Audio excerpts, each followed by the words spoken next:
How to use audio library in YouTube. Hello everyone, welcome back to our channel, and today we are back again with a new video. So without any delay, let's get into it. For that, firstly go to any one of the web browser and go to YouTube. Log in with your account details, click on your profile icon at the top right corner, and from that menu go to YouTube Studio. After that, in YouTube Studio, from the left hand side menu, scroll down and go to Audio Library.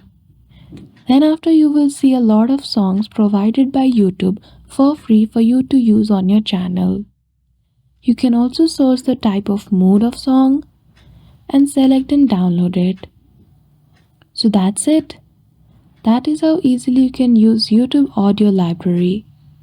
So I hope you found this video helpful. If you did, don't forget to give it a thumbs up and subscribe to our channel for such tutorial. Thank you for watching till the end.